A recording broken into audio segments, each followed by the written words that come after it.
네, 반갑습니다. 네, 반가. 오늘 2023년 첫 수업입니다. 응? 감회가 새롭지 않습니까? 그죠? 나는 병원에 다닌 적이 있다. 예, 오케이, 다 좋습니다. 뭐하러 나오셨어요?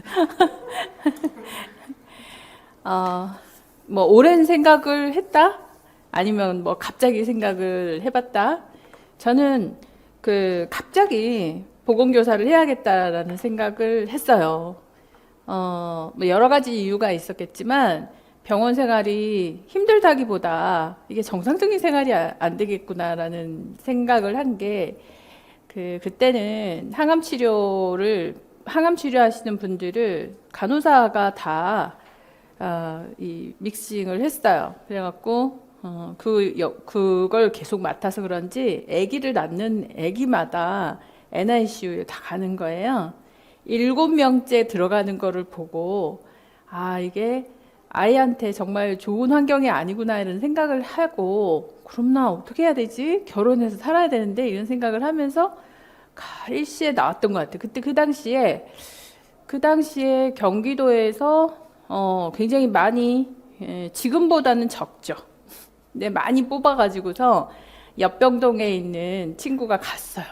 그래갖고 저건 또 뭔가 이러면서 나도 한번 시험을 봐야겠다 했는데, 제가 볼 때만 하더라도 그 친구가 뽑았을 때보다 10분의 1로 줄었어. 갑자기. 예. 그런 상황에서 이거 뭐 어쨌든 시험을 보러 가니까, 그래가지고 갑자기 이제 결정을 하고 시험을 보러 갔지. 갔더니 이제 두 반에서 한 명 뽑는 거예요. 이렇게 쭉쭉 두 반에서 시험을 봐서 한 명이 걸리겠더라고요. 그래서 제가 어떻게 생각을 했냐면, 마지막까지 끝까지 읽어보고 천천히 읽어보고 다 잘 쓰고 나와야 되겠다 이 생각을 하고 주문을 외우고 시험을 봤죠. 그리고 공부를 할 때마다 다른 친구들이, 그 친구 하나가 가고 나니까 다른 친구들도 같이 공부를 하겠다는 사람들이 생기잖아요. 그래서 친구 하나 가고 나니까 그 여파가 생기더라고요. 나뿐만이 아니라 세 명이 더 이 병동 저 병동에서 세 명이 다 그만을 두고 보건교사 시험을 봤거든요. 그래서 준비를 하는데 뭐라고 해야 되나? 제가 공부하는 방식하고 나머지 두 명이 공부하는 방식이 완전히 달랐던 것 같아요. 그러니까 달라도 많이 달랐던 것 같아. 그래서 그 친구들이 엄청 저를 많이 걱정했거든요. 야, 그렇게 공부해가지고 되겠냐라고 했는데, 막상 저는 서울에 정말 놀랍게도 1등으로 합격을 하고, 그 친구들은 결국은 보건교사를 못했던 것 같아요. 그러니까 계속 했었으면 됐는데, 2번 어플라이를 해보고 나서는 포기하고 그냥 또 병동으로 가더라고요. 그때만 해도 다들 아가씨였던 때였으니까. 그래서 제가 왜 이 얘기를 하겠어요. 일단 병원을 접고 또는 이제 병원을 다니다가 이 일을 시작을 한 여러분들이 어떤 마음에서 시작을 했을까? 이거 두 가지죠. 그만둔 계기가 있을 거고, 앞으로 내가 어떻게 해 나가겠다라는 각오지 않습니까? 그죠? 그리고 각오를 하고, 그러니까 방향성이죠. 하나의 방향성을 딱 정해서 내가 보건교사를 하겠다라고 하면 해야 끝이 나요. 보건교사로 합격을 해서 학교를 가야 끝이 나는 거예요. 네. 제가 본 친구들, 그 외에도 선후배들 중에서 굉장히 또 많이 갔거든요. 근데 가지 못한 사람들도 있을 거 아니에요. 왜 못 갔을까? 갔을까? 결국은 끝까지 그냥 묵묵하게 한 사람들은 다 갔고요. 또 이 길이 아닌가벼 하고서는 그만뒀다가 다시 했다가 그만뒀다가 다시 했다가 하는 사람들은 아직도 그 시험을 한번 또 쳐볼까? 이런 상황들이 생기는 거예요. 네. 그래서 또 이제 뭐 여러 군데에서 뭐 여러 회사, 일반 제약회사에서도 우리는 많고 뭐 보험회사에서도 많이 다니고 있고 하니까, 그 은퇴 시기가 된 거야, 또. 에? 은퇴 시기가 되고 병동에서 지금까지 계시던 분들도 이제 은퇴 이제 그만둬야 되나? 이렇게 이제 물론 수간호사로 계시는 분들도 많지만 일평 간호사로 있는 분들도 계시고 하잖아요. 내 나이가 되었어도. 그러니까 이제 나가야 되는데 그러면서 보험교사를 다시 또 시험을 보려고 하는 거예요. 한번 이제 여기에 들어온 분들은 또 시험을 보려고 노력을 하시더라는 얘기예요. 그래서 마음을 어떻게 먹었느냐. 그만둔 동기도 있지만 그거보다도 더 강력해야 되는 건 그냥 포기만 하지 않으면 된다. 이 얘기를 해주고 싶은 거죠. 그죠? 예. 각자의 상황이 다 다르더라고요. 이제 막 졸업을 해가지고 아직까지 국시를 친 머릿속에 가득 들어있는 지식이 있는 경우가 있고 또한 또 그러면서도 계속해서 제가 왜 그렇게 1등으로 합격할 수 있었을까를 생각해 보면 병원 다니면서도 틈나는 대로 그냥 궁금한 것들을 공부를 했던 것 같아요. 그렇게 공부를 조금씩 해놨던 게 도움이 많이 되지 않았을까. 예. 그러니까 그 전에 어떻게 공부를 해놨느냐도 되게 중요하겠죠. 그렇지 않아요? 그러니까 내가 이 부족하고 넘쳐나는 사람은 없는 것 같아. 예. 이 객관적인 자료를, 이 객관적인 거를, 중요한 거를 암기하시면 된다는 거예요. 아주 간단한 거, 심플한 거예요. 그러면 내가 합격선에 도달하지 못해서 안타깝게 또는 합격선에 도달하지 못하는 경우들은 어떤 경우였을까? 인정해야 되는 거 아닌가? 이 중에서 내가 기억해내지 못하고 해내지 못한 부분이 있지 않았을까? 그럼 어떤 결론이 나와요? 부족한 걸 채우면 된다. 그죠? 근데 아유, 너는 바보같이, 이것도 못하고 몇 번을 외워야 되냐? 이렇게 얘기하지만, 결국은 반복해서 암기까지, 그러니까 암기라고 하는 게 우리가 굉장히 긴장한 상황에서 나와야 아웃풋이 돼야 되는 거잖아요. 자, 우리가 무슨 올림픽 대회에서 여러 경기들을 보지 않습니까? 굉장히 떨리는 상황에서 저 어떻게 해낼까? 보는 사람도 초조한데 어떻게 해낼까? 그분들은 얼마나 정신이 없겠어요. 왜 해내죠? 몸이 하는 거예요, 그냥. 몸이 익숙해지니까 하는 거라고요. 그럼 나도 머릿속에서 이렇게 툭 튀어나온다라고 하는 거는 익숙해져야 나오는 거예요. 이 안에 넣어놓은 것들은 단기 기억이기 때문에 당연히 기억을 상실해야 되는 게 맞잖아요, 그죠? 기억의 상실이라기보다는 점점 의식과 전의식, 무의식으로 이렇게 들어가 버려야 되는 건데 이걸 내가 의식으로 계속 끄집어내어서 그것도 양이 점점 많게 쌓아놓은 거를 또 끄집어내고 쌓아놓은 걸 또 끄집어내고 쌓아놓은 걸 또 끄집어내려고 하면 반복밖에는 없지 않습니까? 예. 그러니까 너무나 단순한 원리다라고 하는 거예요. 그래서 오늘 여러분들이 꼭 기억해야 되는 거 하나는 뭐 하지 말라고? 포기하지 말라. 예. 내가 방향성을 정했으면 합격을 해야 끝이 난다라는 거예요. 합격선까지. 합격을 해야 끝이 납니다. 그래서 그 마음가짐은 되게 중요한 것 같아요. 에이, 하다 안 되면 그럼 뭐 하지? 이 생각을 먼저 한 사람들은 이미 가기가 힘들어요. 대안을 마련해 놨으니까.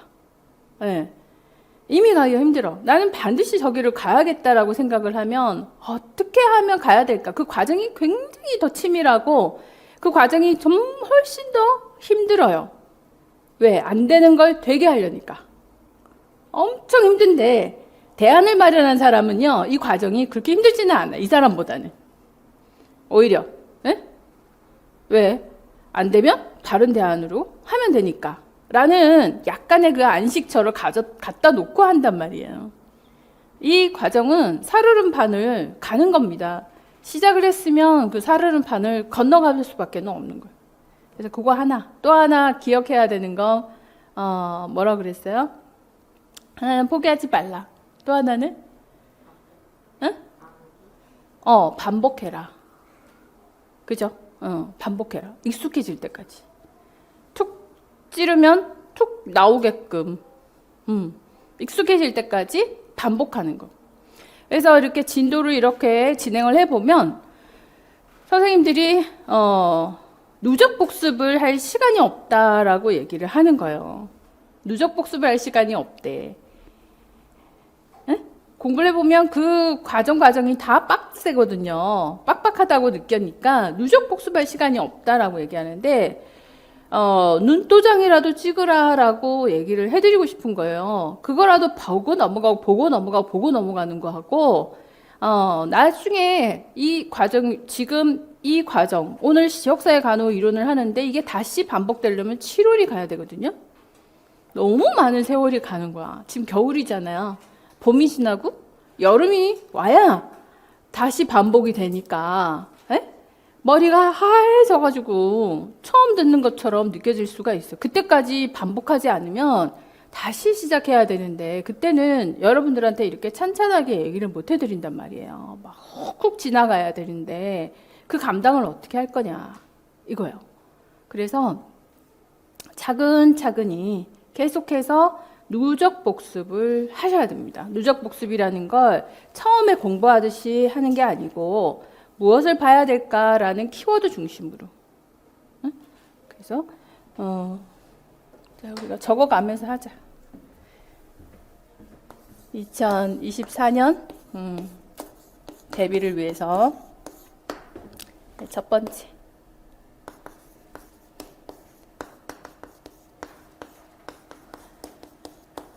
그죠? 이 정신력을 갖고 있어야 돼. 합격이 끝이다.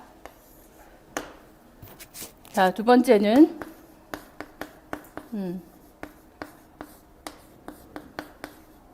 반복이 답이다. 세 번째는 누적 복습. 자, 누적 복습의 시간은 내가 10분이 남았으면 10분 만에, 1시간이 남았으면 1시간 동안, 5분이 남았으면 5분 만에 라도 할 수 있어야 돼요. 여러분들 많이 해보셨잖아요. 10분 만에 어떻게 해? 라고 하지만 쉬는 시간 10분 만에 공부해 본 적 있다 없다? 엄청 많지 않아요? 어떻게 봐요? 후루룩 보시죠? 5분 만에도 할 수 있잖아요. 그걸 하셔야 돼요.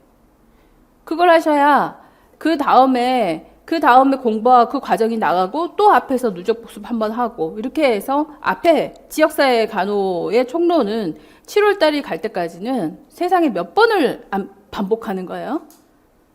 그죠? 제일 많이 한 게 20, 30번 제일 앞부분일걸요. 누적 복습 제일 많이 하는 게. 그런 효과가 있어야 되는 거예요. 그래서 절대로 자주 익숙하게 보는 것들은 장기 기억으로 절대로 가는 거예요. 그래서 오히려 나중에 7월이 됐을 때 굉장히 편리하게, 그러니까 용어라도 익숙해져야 되는 거죠. 용어라도. 결국은 용어 싸움이거든요. 키워드, 이번 2023년 시험에서, 23년 시험에서 제일 중요했던 게 키워드였거든요. 키워드, 용어 싸움이에요. 이 용어에 대한 암기, 키워드 더하기 이제 원리죠, 원리.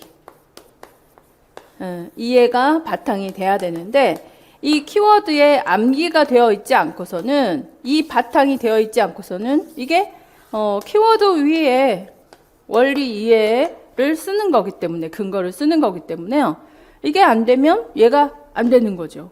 얘를 잘못 찍으면 얘도 다른 제시를 해야 되는 거고. 그렇기 때문에 키워드가 되어 있어야만 되고, 공부를 할 때는 거꾸로 해야 하셔야지. 이해하고 키워드를 암기하고, 이해를 해야 키워드가 암기가 되죠. 근데 키워드를 또 잘못 뽑으면 안 되니까 키워드를 잘 뽑아 놓으셔야 되고 하는 거예요. 그래서 초반에 스터디를 하고 싶다라는 분들은 어떻게 하는 거냐? 키워드를 뽑는 연습을 하셔야 되는 거예요. 이 제목에서 키워드는 뭐야? 이 제목에서 키워드는 뭐야? 그래서 항상 키워드를 뭘로 기억을 해야 될까? 이전의 시험은 나열하는 식으로 뭐를 쭉 몇 가지를 쓰세요 하면 열거하는 식으로 요구를 많이 했어요. 요즘에는 그렇지가 않고 전체적인 사례나 어떤 원리나 또는 어떤 내용을 적어 놓고 이게 요구하는 바가 무엇인지, 이 징후가 무엇인지, 이 질환이 무엇인지, 이 이론이 무슨 이론인지, 이런 형태로 질문을 거꾸로 하는 경향이 있어요. 그래서 그 용어만 이해하고 용어만 잘 기억을 한다면 절반 이상은 승부를 걸 수 있지 않을까 싶은 거죠. 그래서 공부하는 방식이 저는 이 블룸의 지식의 영역에서 이렇게 암기, 이해, 적용, 분석, 종합, 평가, 이전에는 암기 형태로 출제가 되었다. 요게 이제 2000년 전후라고 볼 수 있어요. 예.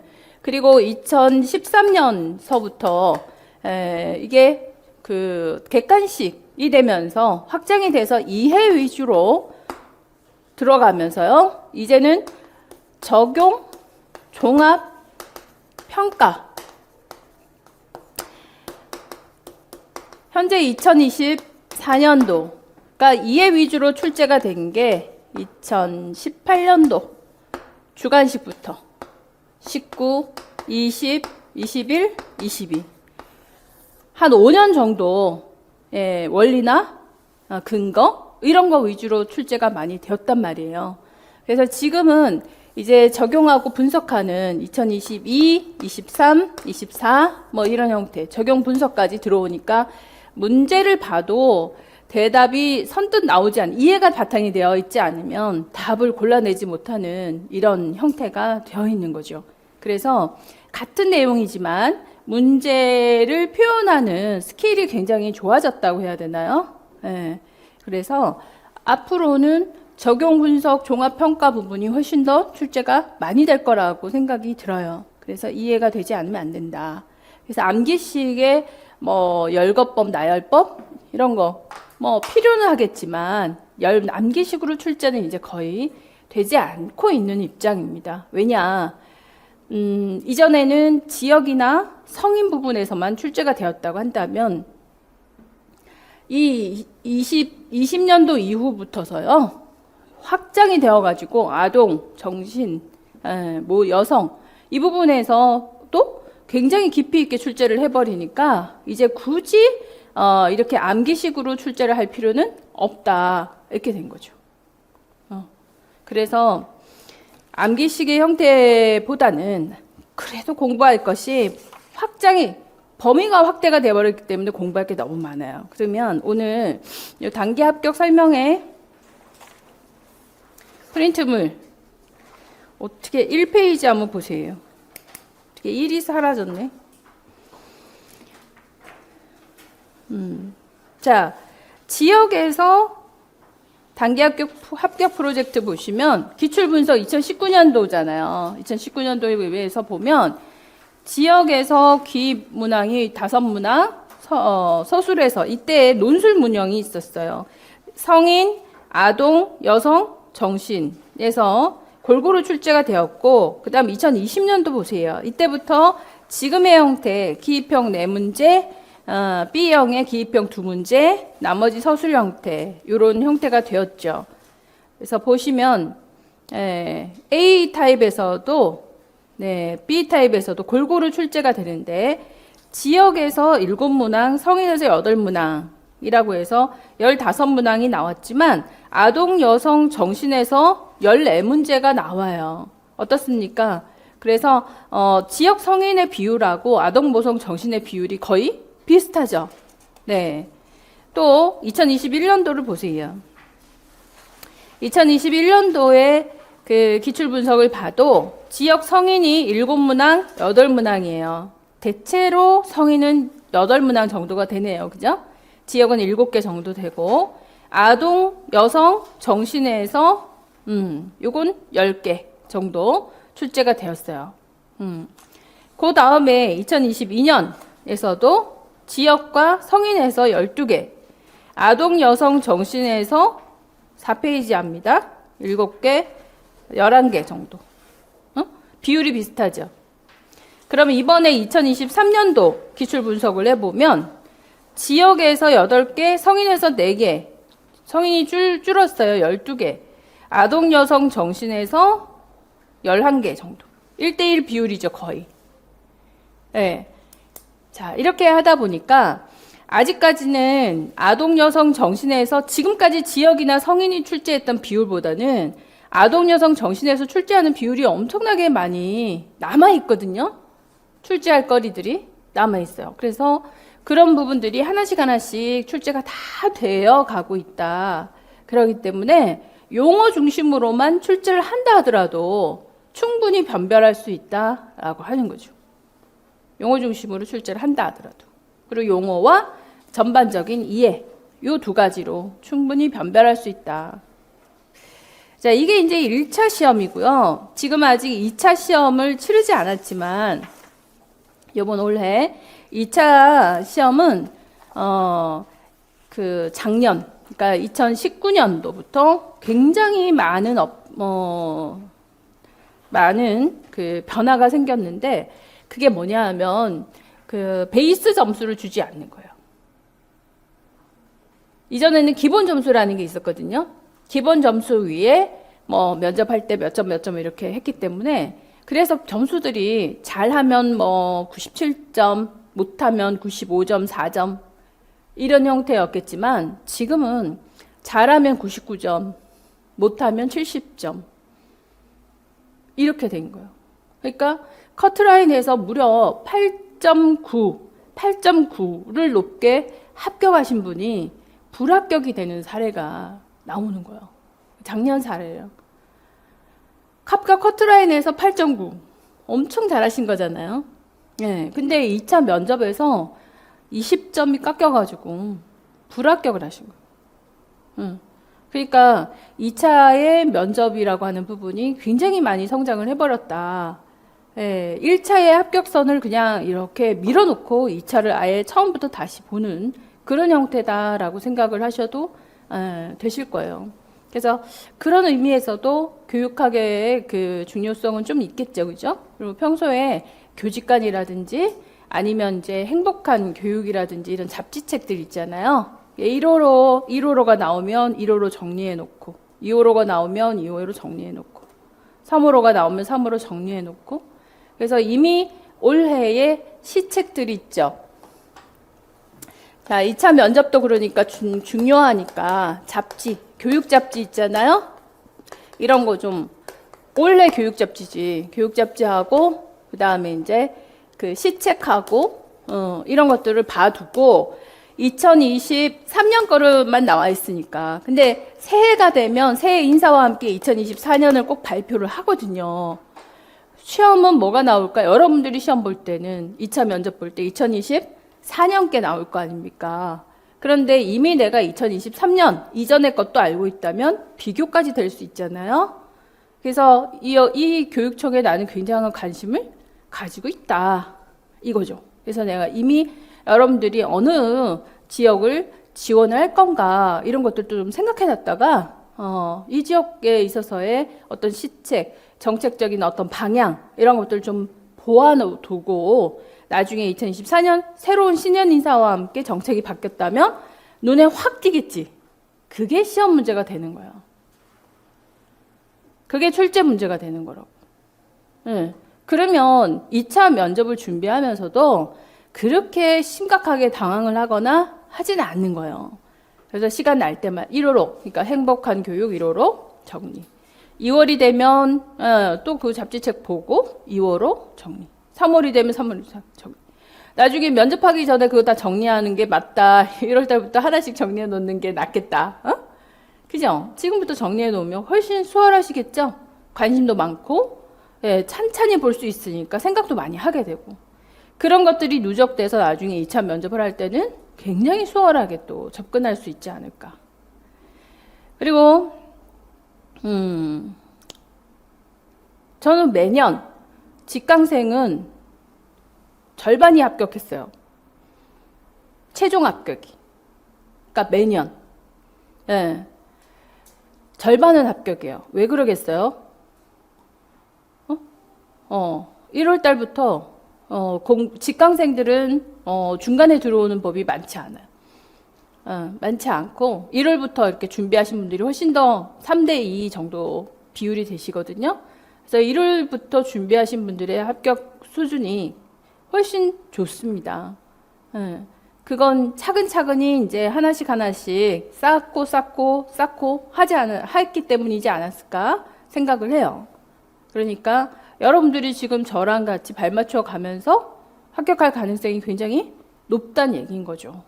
뭐 초시든 아니면 이제 N수든 간에 저는 지금 오늘 여러분들을 거의 다 처음 뵙는데 저랑 만나서 한 1년 이렇게 빡세지는 않아요. 저는 빡세게 하지 않습니다. 내 스타일이 빡세지 않아. 근데 뭐는 한다? 중요한 걸 해요. 제가 내 친구들 엄청나게 공부 열심히 했거든요. 걔네들이 공부하는 방식하고 저하고 확연히 달랐다는 얘기는 저는 목차 중에 중요한 걸 먼저 했어요. 그게 출제가 되니까. 그게 중요한 걸 먼저 했고 제 친구들은 그냥 앵무새처럼 공부했다 해야 되나? 처음부터 끝까지 막무가내 그냥 암기. 다 암기하면 합격할 수 있다. 다 암기할 수 있어요? 아니 진짜 다 어떻게 다 암기를 하지? 왜 10년이 돼도 안 되는 이유는요. 우리의 뇌가 너무 건강하기 때문이야. 우리의 뇌가 너무 지극히 정상적이기 때문에 아니 해마에 깊숙한 곳으로 넣어버리 어떻게 나오나 그게 안 그래요? 계속해서 단기 기억을 할 수 있게끔 이렇게 의식적으로 꺼내놔야지 나오는데 장기 기억, 단기 기억 정도라고 한다면 해마에서는 겉껍질에 있는 거나 마찬가지인 거잖아요. 안으로 들어가 버리면 안 되는 거잖아. 계속 쌓아놔야 되는 건데 10년이 걸린다 하더라도 이게 어려운 건 자꾸자꾸 까먹기 때문이에요. 그냥 너무 정상적이라는 거지. 그래서 초이스해서 어떤 것이 더 우선적으로 중요한가. 그래서 제가 항상 ABC 이거는 A급, 이건 B급, 이건 C급을 계속 해마다 달라지는 거예요. 그게 해마다 같으면 같은 것도 있겠지만 그 해마다 달라지는 거예요. 추세가 달라지니까. 하지만 작년에 출제했던 게 올해도 출제가 됐어요. 이런 케이스가 없지는 않아요. 있기도 하지만 그런 케이스는 굉장히 드물고 이런 추세로 봐서 작년에 대대적으로 2023년에 출제가 됐다. 펠로시 4지구가 출제가 됐는데 올해 펠로시 4지구가 또 출제가 될 거다. 가능해요? 그런 거. 그런 거. 작년엔 제가 펠로시 4지구 2023년도 출제에 반드시 된다고 그걸 엄청 강조를 했는데 올해는 강조하지 않겠죠. 그런 부분들이에요. 그래서 해마다 ABC급은 다 달라지게 됩니다. 그리고 거의 대부분 이론 시간에 제가 이거 중요해라고 얘기하는 게 그대로 시험 문제가 되니까 이론을 잘 들어두는 거는 굉장히 이득이에요. 제가 제일 심려를 기울여서 강의를 하는 것도 이론 강의고 이걸 바탕을 해야 나중에 이제 문제풀이나 모의고사를 할 때 그저 짚어드리는 것만 있지 이해를 증진시켜 줄 수는 없는 거예요. 근데 제가 아까 뭐라고 그랬어요? 이해가 안 되면 암기, 키워드를 끌어낼 수가 없다. 찾아낼 수가 없다라는 한계가 있는 거죠. 그래서 이해만 잘 하고 키워드를 잘 끌어낼 수만 있다면 충분히 50% 이상은 달성할 수 있고 거기에다가 반복하고 누적 학습하게 되면 어쩌면 1년 안에도 올해 2024년 안에 단기적으로 합격할 수 있지 않을까? 그런 확률 50%가 있으니까 여러분들 한번 도전해 볼 만하다라고 얘기해드리고 싶은 거죠. 컷라인 한번 보실까요? 제가 이거 한 장으로 드린 거.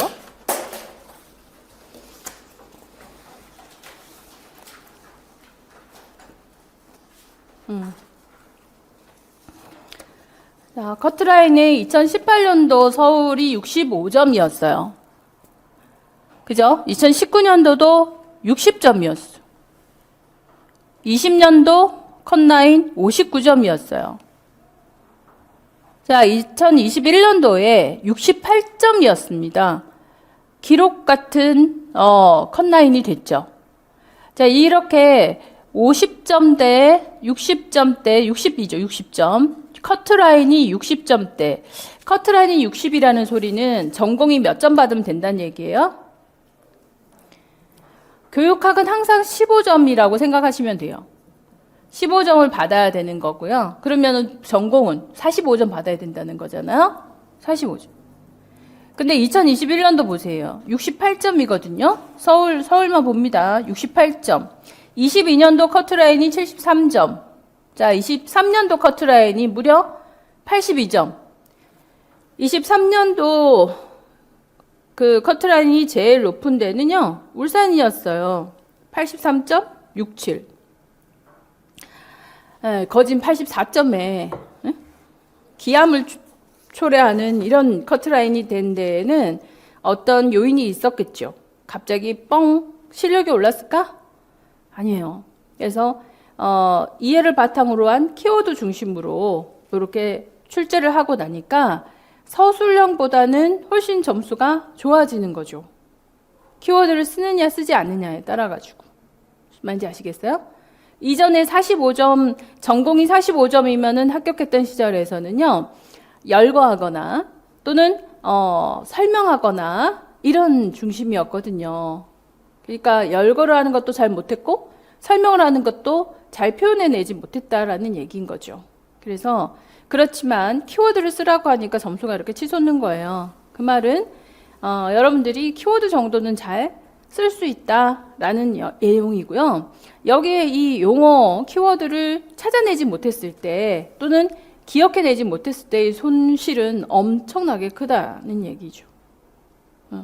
그래서 구조화시켜서 키워드를 기억해야 된다. 21년도부터 시험의 유형이 이렇게 확 바뀌었거든요. 예, 바뀌자마자는 적응을 못하니까 68점이었지만 바뀌어서 1년 후에는 적응이 좀 되니까 73점, 이제 완전히 적응해버리니까 80점대가 나와버린 거예요. 그래서 당분간 이런 유형은 유지가 될 것이다 라고 보고요. 그래서 여러분들이 80점, 아마 80점 정도 컷라인을 생각을 한다면 교육학은 몇 점? 15점이잖아요. 그러면 전공이 몇 점 이상이어야 돼? 65점. 제가 올해 여러분들 그 시험 치고 나면 답안 복기를 해요. 답안 복기를 해서 채점을 해드리는데 채점을 해보니까 좀 틀렸는데 이러면 60점이었고요. 좀 썼네 하면 65점이었어요. 그리고 이거 정말 잘했다. 너무 잘 썼는데 이러면 이제 70점대가 넘어갔던 거죠.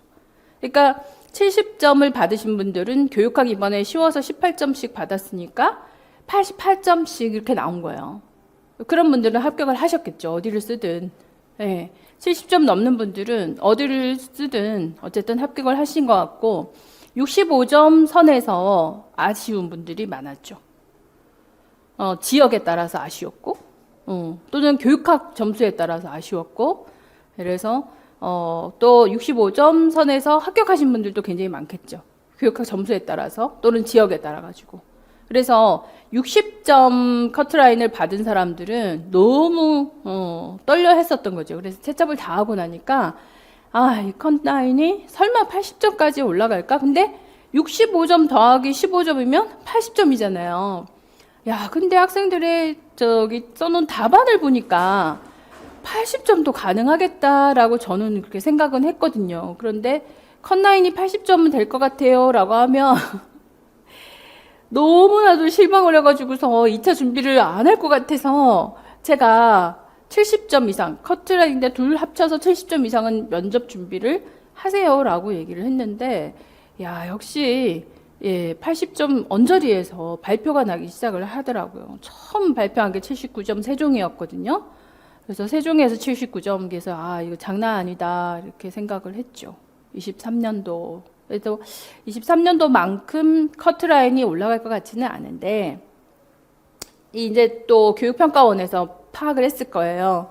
그러면 아, 이 정도는 여러분들이 너무 쉽게 달성을 한다라고 생각을 했었을 거니까 여기보다는 조금 더 까다롭게 문제를 낼 겁니다. 예, 커트라인을 조정을 하겠죠. 75점이나 네, 그 이하로 조정을 하기 위해서 문제가 조금 더 난이도가 어려워지지 않을까? 난이도를 올린다, 점수를 내리는 건 굉장히 간단해요. 어떻게 하면 점수가 내려갔습니까, 아까? 설명하세요. 서술하세요. 이러면 점수가 내려가요. 그죠? 용어만 쓰세요. 원래 거의가 그런 거였으니까. 그래서 점수가 확 올라갔단 말이에요. 설명하세요. 이러면 점수가 내려가요. 그러면 또 예측하셔야죠. 24년도 준비는 뭐까지 준비하셔야 되는 거예요? 서술하세요. 설명하세요. 근거 대세요. 이거를 준비를 하셔야 되는 거예요. 저는 늘 그렇게 해왔으니까 하던 방식대로 하시면 돼요. 두 가지를 다 놓치지는 않고 공부를 했거든요. 우선 순위가 있는 제목을 잡고 키워드하고 서술하는 거 하고 이렇게 이제 연습을 하시면 돼요. 이제 키워드만 하면 돼 라고 한다면 다음 시험에는 어떻게 되겠어요? 점수가 그냥 확 내려가겠지. 보나 마나요. 보나 마나요. 내가 교육과정평가원에서 지시하는 대로 시험 문제를 내거든요. 예. 교육과정평가원의 생각이 제일 중요한 겁니다. 그래서 그 출제위원들이 누가 들어갔다가 중요도 하겠지만 그게 중요하진 않아요. 교육과정평가원에서 요구하는 대로 문제를 내야 되는 거기 때문에 흐름을 잘 파악하셔야 된다. 그래서 제가 지금 커트라인을 보고 설명을 하는 거예요. 이해 가십니까? 이게 2024년 대비 우리가 할 일이야. 네. 감이 온다 1번. 재수가 없다 2번. 공부하지 말아야겠다. 어때요? 감이 오시죠? 준비만 하시고 하시면 돼. 네, 자 이제 지역사회 간호학 총론. 네. 지역사회 간호학 총론 들어갑니다.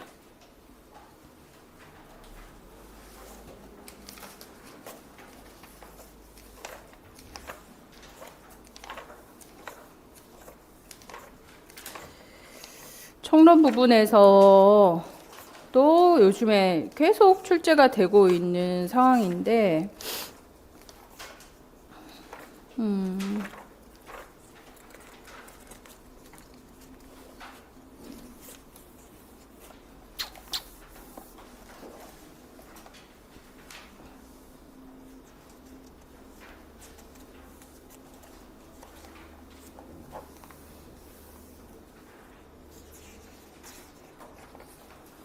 자, 목차 한번 보실까요? 차례. 지역간호학의 총론에서 지역사회 간호학의 중심 개념, 요게 아마 출제율이 제일 떨어지는 걸로 보고, 그 다음 챕터 2의 지역사회 간호 과정, 이건 한 3, 4년마다 한 번씩은 꼬박꼬박 출제가 되는 영역이에요. 그 다음에 챕터 3의 지역사회 간호 이론 있죠. 이거는 거의 매년 출제가 된다. 많이 길어져 봐야 2년에 한 번 정도? 2년에 한 번 정도 돼요. 그리고, 그러니까 매년 나온다고 봐야지. 그리고 지역사회 간호 수단. 요거는 한 10년에 한 번이에요. 자, 그러면 챕터 1, 2, 3, 4, 요게 이제 지역사회 간호 총론이라고 할 수 있는데, 여기에서 제일 많이 출제되는 게 뭘까요? 지역사회 간호 이론이지. 그 다음은요? 지역사회 간호 과정이죠. 그럼 나는 어디를 중점으로 먼저 공부를 해야 돼요? 그렇죠. 챕터 2와 3을 중점을 두고 공부하시면 되겠죠. 그죠? 네, 그래서 공부하는데 1페이지부터 하면서 제일 출제율이 낮은 10페이지에서 20페이지까지 공부하는데 시간 엄청 많이 소요하고, 시간 다 들여놓고 나머지 하려고 하니까 이제 뇌도, 필요하다, 안 하다. 피로해지는 거야. 피곤해가지고서 이제 공부하기 싫은 거지. 지루하고, 힘들고, 머리가 안 돌아가고, 그렇지 않아요? 자, 그래서 처음 공부할 때 항상 이렇게 전체 목차를 딱 보고, 무엇부터 공부를 할까? 복습할 때. 제일 중요한 거 먼저 해야 되겠죠. 항상 공부를 할 때는 중요한 건 먼저. 우선되는 건 먼저. 그거를 완전히 해놓고 나서 그 다음에 또 들어가면서 공부를 하는 거예요. 나머지는 조금 시간을 덜 들여도. 그러니까 어떻게 하시느냐. 챕터 3은 아주 꼼꼼하게 보셔야 돼. 이거는 매년 출제가 된다면 매년 같은 문제가 출제돼요? 아니죠. 매년 같은 게 출제될 리가 없잖아. 그러면 하나하나를 다 물어본다는 얘기예요. 한 번은 정의를 물어봤다가, 한 번은 개념을 물어봤다가, 한 번은 이해도를 물어봤다가 한단 말이에요. 그러니까 이 챕터 3 지역사회 간호 이론은 아주 꼼꼼하게 공부를 다 아주 깊이 있게. 이게 A급입니다. A급들은 모조리 아주 자세하게 공부를 해놔야 되는 거고요. 그 다음에 이제 B급, 지역사회 간호 과정. B급. 이건 A급일 수도 있어. A라고 하자. 이것도 꼼꼼하게는 해야 되는 거지만, 지역사회 간호 과정에서는 또 A, B가 나눠지는 거예요. 자, 사정 단계, 진단 단계, 우선순위 단계, 계획 수행 평가. 자, 어느 게 제일 출제율이 높다? 사정과 진단에서 출제율이 제일 높죠? 그럼 이제 여기가 A가 되는 거예요. 우선 순위까지가 진단이잖아요. 여기가 A가 되는 거야. 그 다음에 간호 계획 수행 평가. 자, 계획과 수행은 B가 되지만 평가는 또 A가 되는 거예요. 평가는 또 엄청 열심히 해야 된다? 자주 출제가 되니까요. 무슨 얘기인지 아시겠죠? 예. 그래서 한 영역을 들어가더라도 뭐부터 공부해요? 진단을 완전히 하고, 그리고 계획하고 수행하고는 키워드를 기억하는, B급은 키워드를 기억하고, 평가 부분 들어가면 이제 어떻게 해야 될까요? 싹 다. 예? 싹 다 기억해야 돼. 자, 이게 이제 끝났어요. 이걸 공부를 다 했으면 챕터 1에 가서 지역사회 중심 개념은 뭐 중심으로? 키워드 중심으로. 그죠? 지역사회 간호 수단도 키워드 중심으로. 예, 이렇게 공부를 하는 거예요. 그래서 내가 복습을 할 때도 어디에 시간을 제일 많이 하려 한다? 이론, 간호 과정. 예, 올해 둘 중에 하나 분명히 나옵니다. 간호 과정이나 이론이나. 왜? 2년 동안 출제 안 됐거든요. 조용했어요? 이 파트가 나옵니다. 그래서 올해 나와요. 우리 24년도에는 출제할 거야. 그러니까 그죠? 모든 걸 전부 다 꼼꼼하게 하셔야겠지. 그런 거예요. 간호 수단 너무 안 나온 지가 오래돼서 출제할 수도 있지만 그래도 뭐 가능성을 보고 열심히 할 필요는 없어요. 키워드 정도만. 예. 왜? 변별력을 가져야 되기 때문에 그렇습니다. 변별력이 뭐예요? 자, 이제 A급 만약 B타입 있어요. 1번부터 4번까지 기입형이죠. 2점 만점이에요. 그 다음에 5번부터 12번까지가 4점 만점입니다. 그러면 2점 만점에 2분의 2를 맞는다? 너무 잘했잖아요. 응? 자, A급은 2분의 2점을 맞아야겠다. 왜? 이게 무슨 이론이에요? 체계 이론. 이 정도는 다 하니까. 예를 들어서. 뭐 그렇다면 2분의 2겠지. A급은 대부분 2분의 2점을 받아야 되고 B급이 나왔어요. 그러면 이런 게 뭐가 있더라? 기억이 잘 나지 않는다 정도거든요. 왜? 열심히 하지 않은 부분이니까.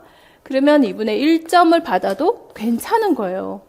그리고 C급, 상상하지 못한 거에서 출제가 되는 경우도 있다 없다? 있어요. 생전 처음 보는 법령에서 나온 거죠. 그런 적이 있어요. 그러면 이거는 2분의 0점. 가능해요? 아니에요? 가능해요. 2분의 0점을 받은 그룹이 80%인 거죠. 이러면 변별력이 없잖아. 내가 빵점 받아도. 남들도 다 빵점이니까. 이해 가세요? 근데 여기서 빵점을 받으면 곤란한 거죠. 80%가 2분의 2점을 받았는데 나는 빵점을 받았어. 이건 엄청나게 많이 쓴 거예요. 자, 이런 케이스가 있기 때문에 그래서 원래 출제가 가능하다라고 하는 부분들은 출제를 하게 되면 무조건 A급들은 몇 점을 받아야 돼? 2분의 2, 4분의 4. 이거를 받아 쳐내기 시작하게 되면요. 예, 원래 예상되는 부분만 다 섭렵을 한다면 충분히 승산이 있는 거예요. 65점? 작년에 그래서 강조한 내용들, 모의고사에서 친 거 하면서도 마지막에 또 강조한 것만 다 했더니 그냥 65점. 이게 그냥 평균이었어요. 제가 보기에는. 내가 하자고 한 거를 모두 완성하면 70점이 넘었는데, 몇 개 틀렸다 이러면 65점 선에서 다 이렇게 65점 선에서 채점이 되더라고요. 그러니까 이 부분에서 여러분들이 승산을 봐야 되는 거죠. A급에서.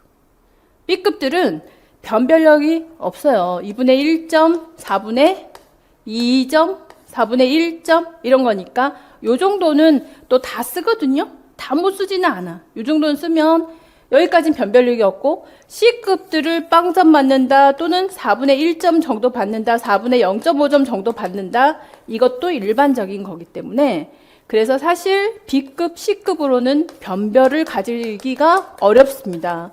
B급, C급들은 변별력이 없다시피 한 거예요. 점수는 어디서 판가름이나? A급에서 판가름이 나게 돼 있어요. 남들이 다 완성하는 걸 나는 완성을 했나 못했나 이거죠. 남들이 못하는 걸 나도 못했어. 사람들의 뇌는 한정이 있기 때문에 전부 다를 기억해내지는 못합니다. 나는 확신해. 그거 확신해. 어떻게 다 기억을 하나? 그리고 왜 다 기억을 해야 되나? 이거죠. 시험 보고 나서 이상한 거는 항상 제가 정신과는 정신과 교수한테 물어보고 의학과 교수, 산부인과는 산부인과 교수한테 물어보고 소아과 교수한테 물어보고 해요. 비뇨기과 교수님한테 물어본 적도 있어. 근데 그런 것까지 그런 거 시험 문제 안 나온다? 뭐 이렇게 얘기하는 거죠. 응?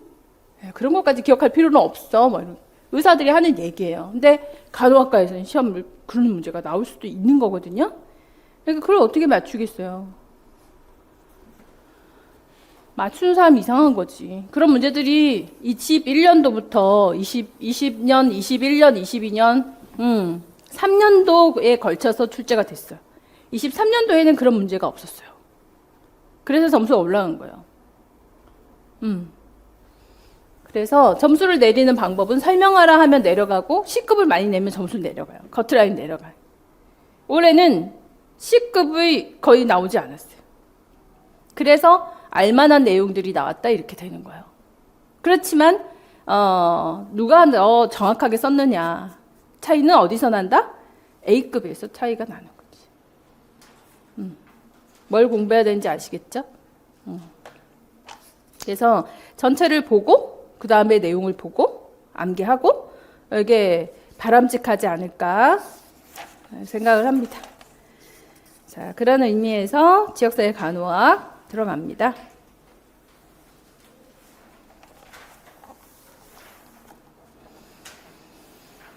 자, 지역사회 간호의 개념, 보건과 지역사회 간호의 개념입니다. 보건이라고 하는 거는 자, 민슬로우가 공중보건을 얘기하면서 처음 이제 보건이라는 개념을 체계화시켰다, 집단화시켰다라고 보면 돼요. 이 이전에, 그러니까 1950년대거든요. 사실 1940년대에는 전 세계가 전쟁이었죠. 그죠? 전쟁통이었어요. 1900년도 들어와서 1차 대전, 3, 40년도에 2차 대전 이러면서 정신이 없었고 1900년 이전에는 건강이라는 개념을 국가가 책임을 졌다? 아니죠.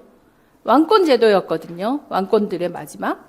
그러니 무슨 국가가 건강을 책임을 져주겠습니까? 그래서 오히려 환자들은 마녀다라고 해서 추방을 했지 개인의 건강이었어요.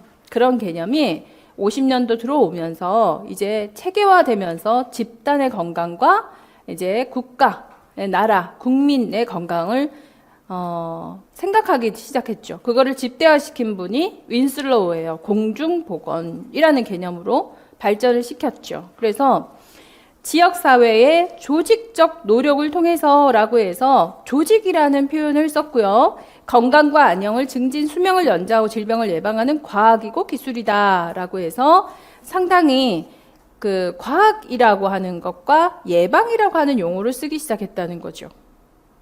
처음으로 예방이라고 하는 용어를 썼고 과학으로 표현을 합니다.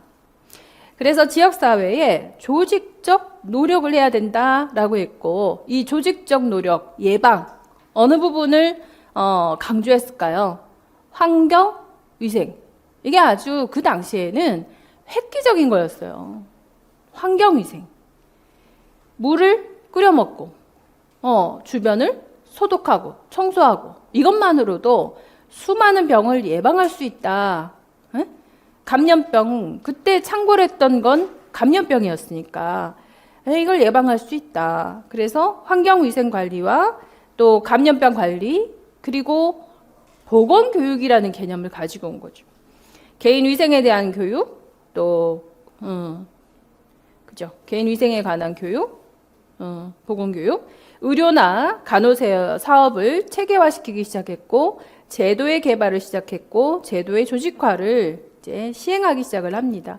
그래서 윈슬로우의 공중보건의 핵심은 뭐다? 조직적 지역사회의 노력인 거예요. 조직적인 집단의 노력이다. 이렇게 보는 거죠. 그 집단을 이제 지역사회라고 생각을 하게 됐고. 어떤 의미인지 아시겠죠? 시대적으로 이해를 해야 되는 부분이고, 여기서 이제 널싱이라고 하는 부분이 2차 대전을 치르면서 널싱이 엄청 나이팅게일 덕분에 발달을 하게 됐죠.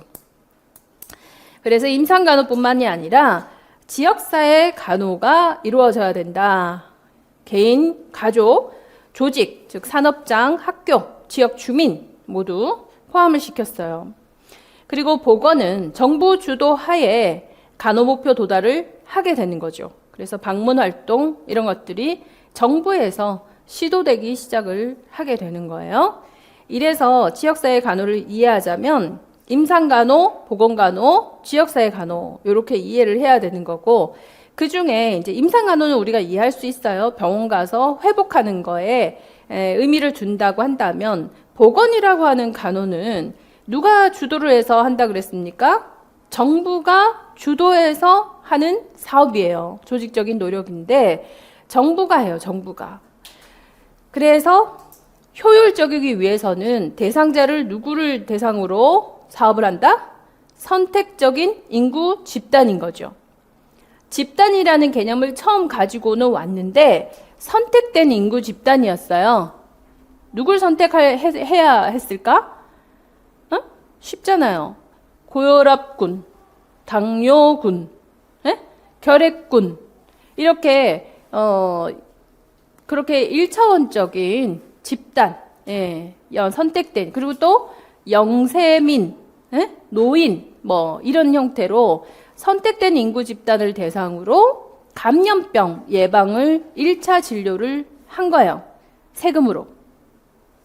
그게 보건 간호이고요. 지역사회 간호라고 하는 것은 대상이 주민 전체가 되었고요. 그 목적이 적정 기능 수준의 향상이 된 거예요. 그래서 이 적정 기능 수준의 향상이라는 그 목적이 모든 판도를 바꿔놓은 거죠. 그래서 우리는 적정 기능 수준이라는 것도 충분히 출제가 가능하다고 보는 이 총론에서 제일 중요하게 생각하는 개념이죠. 적정 기능 수준의 향상? 기능이라고 표현을 했단 말이에요. 지역사회 간호는 기능으로 표현을 합니다. 기능. 건강의 목적을 뭐라고? 기능으로 표현하는 거야. 기능. 이래서 대상자가 전부 다 주민이 돼버린 거죠. 사업의 주체는 정부, 기관, 주민 이렇게 돼요. 사업의 진행은 주민의 요구에 따라 사업의 전달은 수평적이다. 성과는 오랜 세월을 요하더라가 되는 거죠.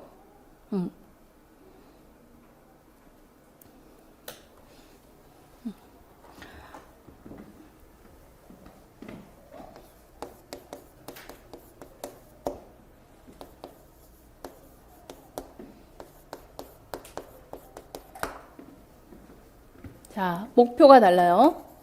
임상의 목표는 뭐죠?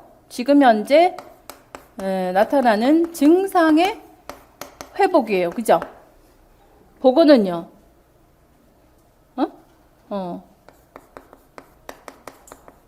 선택 질병을 예방하는 거예요. 지역사회 간호는요. 적정 기능입니다. 그러니까 목표라고 하는 거에 따라서 대상자가 달라지게 돼요. 증상을 회복하면 되니까 대상자는 누가 돼요? 지금 현재 증상이 있는 사람, 환자가 되겠지? 선택된 질병만 예방하면 돼요. 그래서 대상자는 선택된 인구, 집단이 되는 거고요. 지역사회 간호에서는 적정 기능 수준의 향상이 되니까 적정 기능에 두니까 이건 기능이 떨어지는 사람이잖아요. 그죠? 기능을 보니까 여기서 이렇게 중간 지점에서부터 이 적정 기능의 전에 이렇게 많은 기능들이 존재하는 거예요. 그래서 이 대상자가 전부 다 대상이 돼버리는 거지. 누구예요? 모든 주민이 대상자가 되는 거예요. 기능이 떨어지는 사람이잖아. 안 그래요? 그러니까 모든 주민이 돼버리는 거죠. 모든 주민, 모든 기관, 목적이 달라서 그런 거예요. 그래서 지역사회 간호는 정말 획기적인 개념이에요. 왜? 지금까지의 목적하고 너무 다른 거지. 너무 다르고 이런 적정 기능을 회복하기 위해서 모든 주민, 그런데 이 주민 안에는요, 개인도 포함이 되고요, 또 조직도 포함이 되고요, 심지어 지역사회 전체가 포함이 되는 거예요.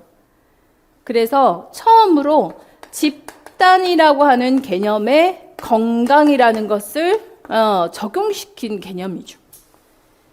집단이, 인구 집단에 관심을 가지고 모든 주민들에게 개인도 되고 가족도 되고 다 되는 게 지역사회 간호가 되고 엄청나게 획기적인 그런 개념입니다. 그래서 여기에서의 사업은 치료 위주의 사업이 되겠지만 보건에서의 사업은 선택적인 사업이 되겠죠. 그죠? 자, 지역사회 간호에서의 사업은 어때요? 이렇게 적정 기능을 회복할 수 있겠다면 모든 사업이 되는 거예요. 이해 가십니까? 이해 가시지? 그래서 이런 임상과 보건의 개념은 우리가 뭐라고 한마디로 표현하겠어요? 뭐라고 표현할까? 이를 두고 단일적이라는 표현을 써요.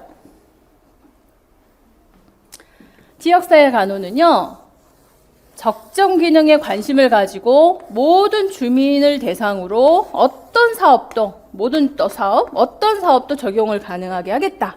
이런 거기 때문에 이런 개념을 뭐라고 하겠어요? 단일적에 비교되는 말? 뭐겠어요? 뭘까? 다양성? 그 석사 시험 보러 가면 요거 용어 비교하라는 내용도 많이 나온다? 포괄적. 포괄적이라는 표현을 들어본 적이 있다 없다? 있으시죠? 네. 그래서 포괄적이라는 표현을 쓰는 거예요. 단일적이다, 포괄적이다 이러잖아요.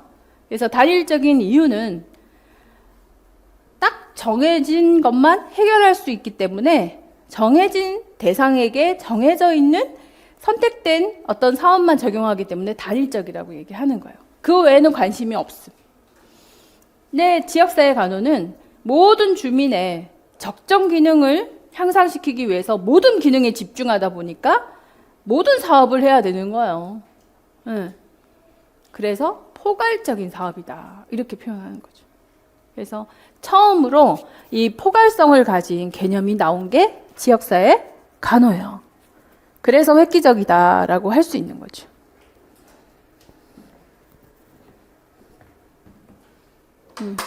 이해가 된다. 그죠? 자, 그런 개념을 가지고 그래서 보건과 지역사회 간호를 비교하는 거는 한마디로 뭐와 뭐의 비교다? 단일성과 포괄성의 비교라고 생각하시면 돼요. 그 얘기를 하고 싶은 거고 모든 강론서가 그 얘기를 하고 싶은 거예요. 그 얘기고요. 그 다음에 그걸 개념을 갖고 지역사회 간호의 개념을 보셔야 되는 거죠. 자, 두 번째 지역사회 간호입니다. 지역사회 간호의 정의.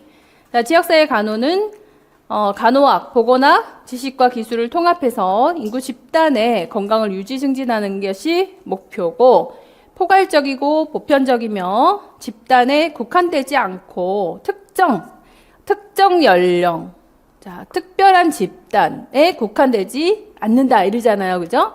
그리고 일시적인 것이 아니라 지속적이다. 개인, 가족, 집단 간호를 포함을 해서 전적으로 인구 전체에 책임을 둔다. 그래서 김하준 교수는 이렇게 정의합니다. 지역 사회를 대상으로 간호 제공, 보건교육을 통해서 지역사회의 적정 기능 수준에 기여하는 것을 궁극적인 목표로 하는 과학적 실천이다. 이렇게 정의하고 있습니다. 그래서 그 정의를 이렇게 얘기하죠. 지역사회 간호는 이렇게 정리할 수 있어요. 대상에게 이렇게 활동을 제공해서 목표를 이루겠다 이거예요. 요거 세 개죠. 대상은 누구예요? 지역사회. 활동은 뭐예요? 간호, 제공, 간호, 관리, 그리고 보건, 교육이죠. 교육을 통해서 목표는 뭐예요? 적정 기능 수준에 도달하도록 하는. 대상은 누구예요? 지역사회지. 이렇게 지역사회를 대상으로 활동을 제공해서 목표를 이루겠다. 이게 이제 정의가 되는 거고요. 그죠? 어렵지 않아요. 자, 그리고 대상과 활동하고의 관계는 무엇으로 연결돼 있다? 간호 과정으로. 어떤 간호를 해줄까? 이거는 간호 과정으로 연결이 되어 있고 이 활동을 어떻게 목표를 도달할까? 어떤 수단으로 할 것인가? 그리고 대상과 목표하고는 뭘로 연결되어 있다? 기능으로 연결되어 있는 거예요. 기능이 몇 개가 있다? 기능의 연속 지표로 연결되어 있어요. 기능이 몇 개 있어요? 기능이 몇 개 있어? 이게 기능이 한 번은 출제가 될 거거든요. 8개가 있어. 기능의 연속 지표로 아니 10개네. 기능 장애하고 적정 기능까지 합치면 10가지가 있어요. 이렇게 10가지 부정적인 기능과 긍정적인 기능으로 연결되어 있습니다. 요게 김하준 교수님의 지역사회 간호의 정의죠. 이걸 굉장히 많이 사용을 하고 있고 자, 이래서 지역사회 간호 이론에는 6가지 구성 요소를 가지고 있어요. 대상과 그리고 목표와 활동 그리고 그를 연결하는 간호 과정과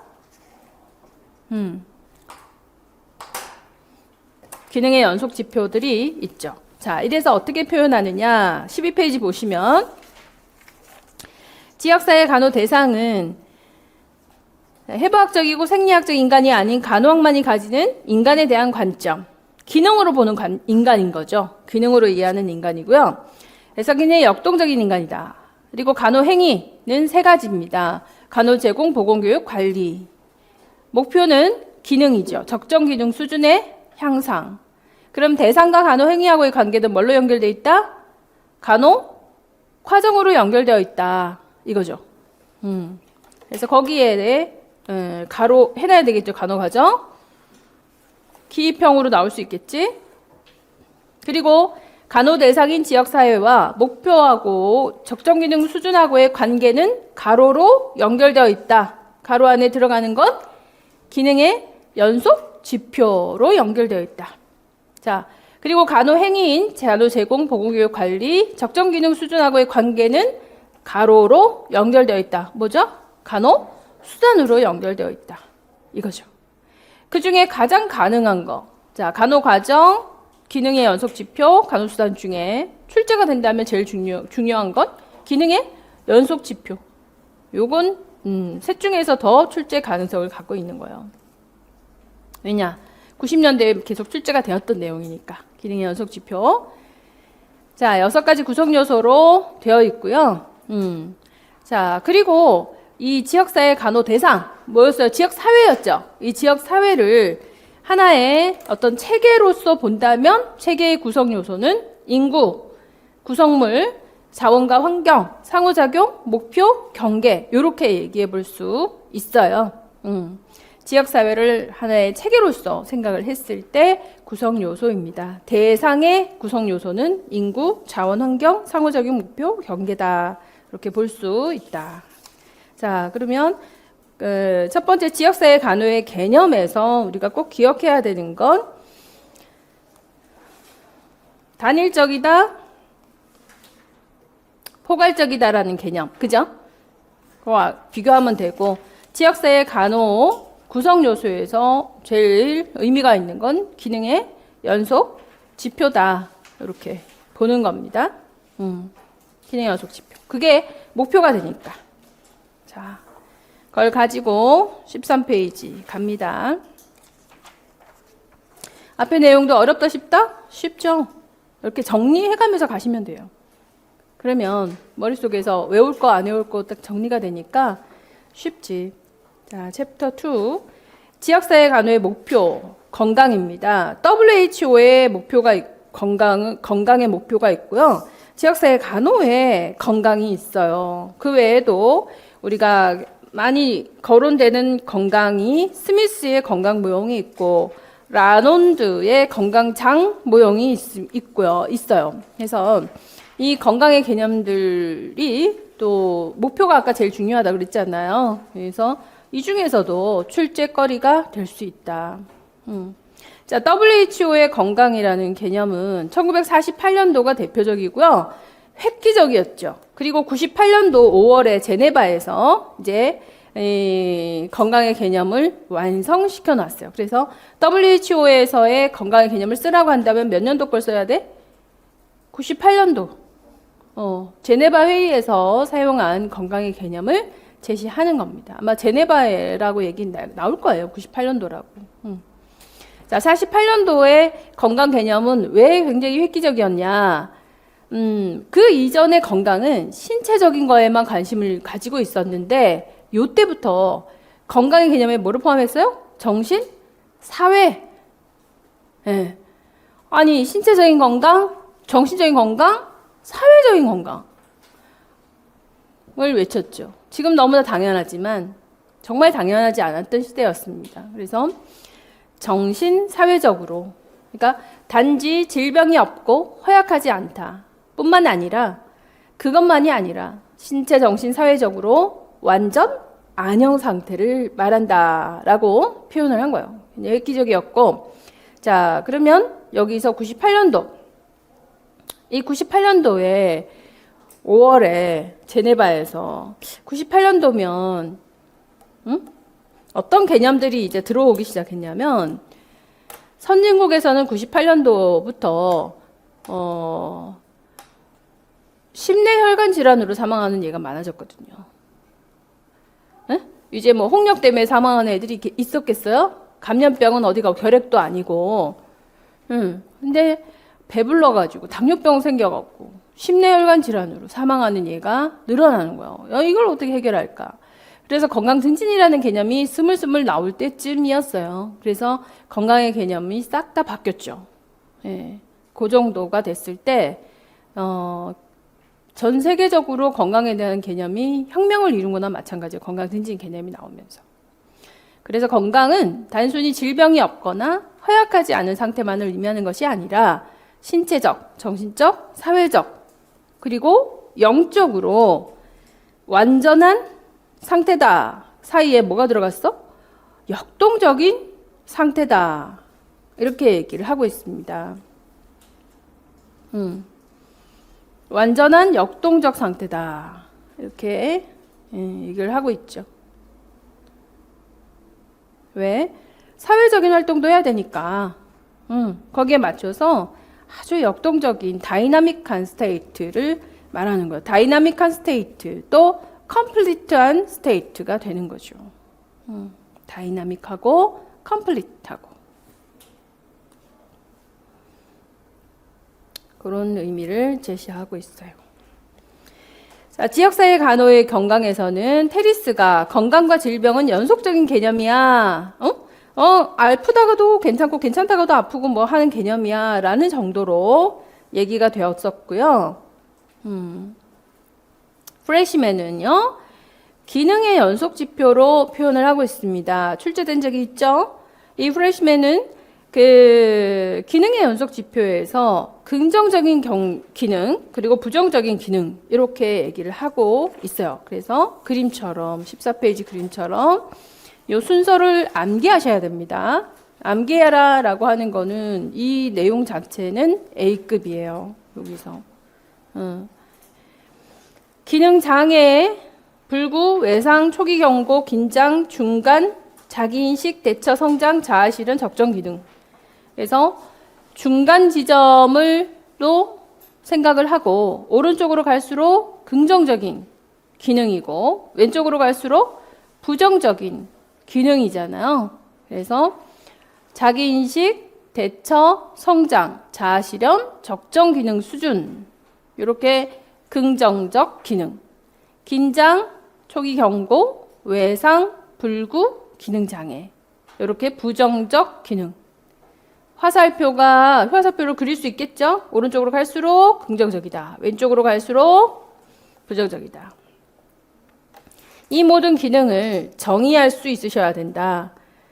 자, 중간에서 긍정 1단계, 자기인식이란 대상자가 어떤 장소에서 그들이 일어나는 일을 이해할 수 있는 정도, 대처란 문제를 처리할 수 있는 정도, 성장이란 성장에 적합한 변화, 이제 성장까지, 변화까지, 자아실현이란 지역사회 견지에 맞는 성취를 이루는 정도, 적정 기능이란 자신의 문제를 스스로 해결할 수 있는 모든 고려되어질 수 있는 모든 요소에 대해서 적정한 것. 자, 그러면 부정적인 기능의 첫 번째, 긴장 유발, 부담을 안고 있는 상태, 초기 경고, 육체 사회적인 정상 범위에서 벗어나 있는 상태, 외상, 증상을 호소하고 있는 상태, 장애, 불구, 능력이 없어져 있는 상태, 그리고 기능 장애, 이렇게 이제 되는 거죠. 그래서 지금 기능을 판단을 해보니 네, 긴장 유발 요소 기능이 지배적이군요. 뭐 이렇게 사례에서요. 그죠? 긴장 유발 정도인 것 같아요. 그러니까 좀 더 긍정적으로 우리가 노력을 해봅시다. 라든지 또는 초기 경고 상태인 것 같습니다. 이렇게 얘기할 수 있잖아요. 그죠? 초기 경고 상태인 것 같습니다. 좀 더 긍정적인 기능까지 가야 되겠군요. 뭐 그러면 기능이라는 게 뭔가요? 이렇게 물어볼 수도 있고, 그죠? 긍정적인 기능이라고 하는 거는 긍정적인 기능은 또 뭔가요? 이렇게 물어볼 수 있겠죠. 그렇게 사례가 출제될 수 있을걸? 그러면 초기 경고라는 것에 대한 정의, 또 긍정적인 기능을 열거해 보세요. 열거하고 정의하시오. 이런 문제 나올 수 있어 없어요? 그렇게 나올 수 있는 거예요. 그러면 여러분들은 내가 A급이라고 그랬잖아요. A급은 달달달달 해야지. 전체를 다. 그럼 또 쓱쓱쓱 써 나가야 될 텐데 기억이 나야 말이지 이게 다 뭐 이렇게 되는 응? 긍정적인 기능의 첫 번째 자기인식, 그다음 대처, 성장, 자아실현, 적정 기능 수준 이렇게 기능은 나올 수 있습니다. 정의까지 다 A급이라 했어요. 자, 그래서 지역사회 간호에서의 역시 건강이 제일 중요하겠죠. 그래서 기능이 출제되는. 지역사회 간호의 건강을 뭐라고 표현할 수 있어? 기능으로 표현할 수 있지. 응? 기능이라고 할 수 있죠. 그 기능을 열거하는 거는 할 수 있어야 된다. 이 얘기고. 그 다음에 세 번째 개념, 스미스의 건강 모형입니다. 스미스는 네 가지의 모형으로서 건강을 표현하고 있어요. 임상 모형, 역할 수행 모형, 적응 모형, 행복 모형. 임상적으로는 징후가 없는 상태. 어떤 증상도 없어야지 건강이지 않아? 이렇게 얘기하는 거고요. 역할 수행 모형에서는 이 사회적으로 자신의 역할을 효과적으로 수행을 하면 건강한 거 아니야? 적응 모형이라는 것은 유기체가 물리사회적인 환경과 상호작용할 수 있는 상태, 그래서 적응적인 행위를 할 수 있다. 즉 물리적으로 사회적으로 적응을 할 수 있는 거. 이렇다면 건강. 적응에 실패하면 질병. 이렇게 본 거죠. 행복 모형은 건강을 자아 실현까지 확대를 해가지고서 실현이 되면 건강. 예. 자아 실현을 저해하는 상태다. 그러면 질병. 이렇게 보는 거죠. 그래서 행복. 자, 임상 모형에서의 키워드는 뭐예요? 증상이나 징후겠지. 자, 스미스는 B급입니다. 그래서 뭐만 기억하면 돼? 키워드만 기억하면 돼. 증상이나 징후고요. 역할 수행 모형에서는 키워드가 뭐겠어요? 역할 수행이겠죠. 적응 모형에서의 키워드는 뭐겠어요? 상호작용. 효과적인 상호작용. 이를 적응이라고 얘기하는 거예요. 그죠? 적응의 키워드가 뭐야? 이러면 적응. 이건 이상하잖아. 사회적인 상호작용을 할 수 있는 상태가 적응이다. 행복 모형의 키워드는 뭐죠? 자, 실현. 자, 스미스의 건강 모형이 나왔으면 이렇게 임상 모형은 증상 징후, 역할 수행은 역할 수행, 적응 모형은 효과적인 상호작용, 행복 모형은 자아 실현. 요 정도만 써도 남들보다 훨씬 잘 맞을 수 있는, 점수를 많이 받을 수 있는 거야. 근데 예. 증상 징후나 자아 실현을 키워드를 못 쓰는 사람들도 많겠죠. 안 그래? 뭐만 쓰겠어? 임상 모형, 역할 수행 모형, 적응 모형, 행복 모형이 있다. 이것만 해도 기뻐할걸요? B급. 자, 그 정도. 그다음 라논드의 건강 자아 모형. 자, 이것도 출제할 가능성이 굉장히 높아요. 왜 이 건강 자아 모형, 헬스 필드 개념이 중요하냐면 국민의 건강에 영향을 미칠 수 있는 다양한 요인, 즉 건강에는 결정 요인이 있다. 이렇게 라논드가 보고하게 됩니다. 그 당시에 장관이었어요. 이 라논드가. 예, 보건복지부, 우리나라 같은 보건복지부 장관이었지. 그러면서 헬스 필드 컨셉이라고 하는 개념을 제시한 거예요. 그래서 이 개념을 제시하면서 의료 정책에 이제 구성해야 된다 얘기하면서 이 건강 모형의 내용은 인간의 건강 수준이 의료 제도, 환경 요인, 생활 습관, 인체의 생리적인 조건에 의해서 결정된다. 이게 뭐죠? 건강 결정 요인인 거예요. 라논드는 네 가지의 필드, 즉 건강 결정 요인을 제시하고 있는 거예요. 이 필드에는 네 가지의 건강 결정 요인이 있다. 이런 거죠. 이제 그림이 이해 가시죠?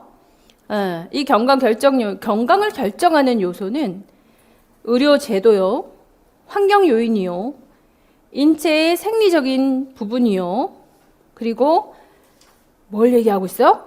생활 습관이다. 생활 방식, 즉 건강 생활 습관이라고 구분을 해줬어요. 그래서 사람들이 다 깜짝 놀랐지. 생활 습관? 이렇게 된 거예요. 그죠? 네. 이 라논드의 발표 이후에 생활 방식, 즉 건강 생활 습관이 건강 결정 요인 중에서 가장 중요한 영향을 미친다라는 생각이 확산되었다라고 한 거죠. 실제 주요 사망 원인이 심장질환, 뇌혈관 질환이 이 생활 방식과 아주 밀접한 관계를 가지고 있기 때문에 가장 중요한 요소는 건강, 가장 중요한 결정 요인은 뭐다? 생활 습관이라고 얘기하는 거죠. 이게 어떻게 출제가 안 되겠어?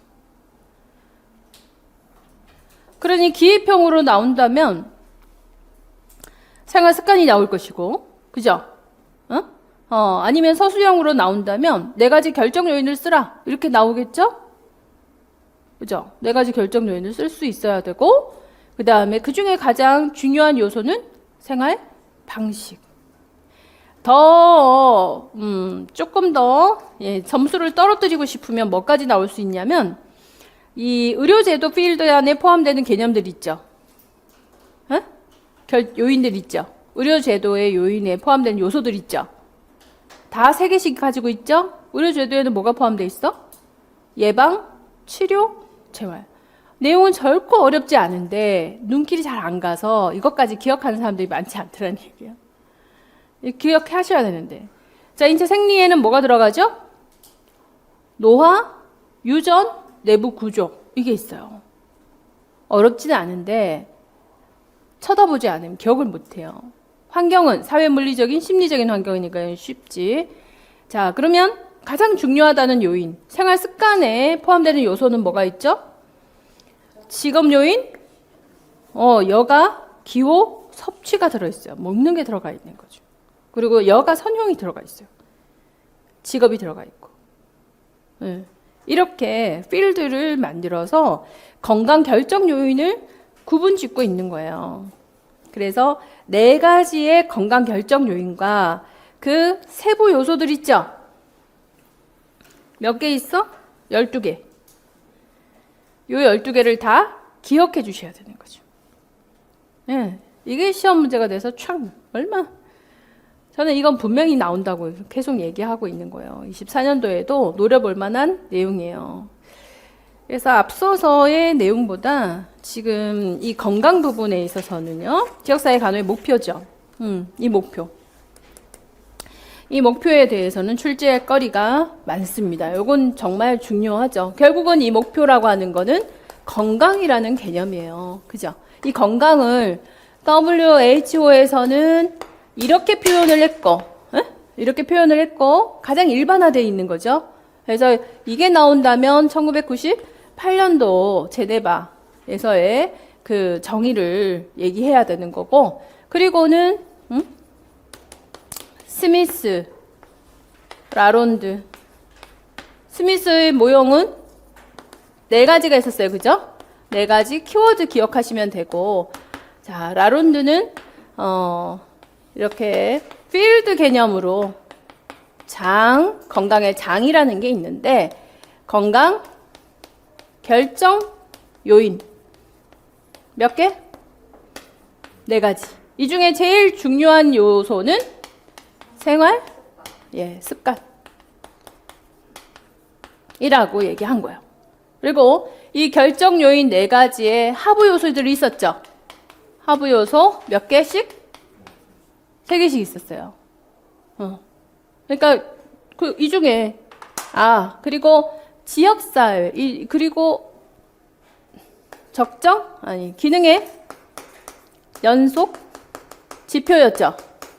기능의 연속 지표에 긍정 기능과 부정 기능이 있죠. 그래서 긍정 기능의 끝, 적정 기능. 부정의 기능의 끝, 기능 장애. 적정 기능으로 가는데 4가지. 부정적 기능 장애로 가는데 4가지들이 있었거든요. 그래서 그 각각의 정의들을 또 설명할 수 있어야 되지. 중에서 제일 중요한 건강 개념은 뭔 것 같아? 기능의 연속 지표. 또 건강 증진을 가지고 개념을 가지고 온 라론드의 보고서. 건강 결정 요인. 띵동. 이 중에서 출제가 되겠죠.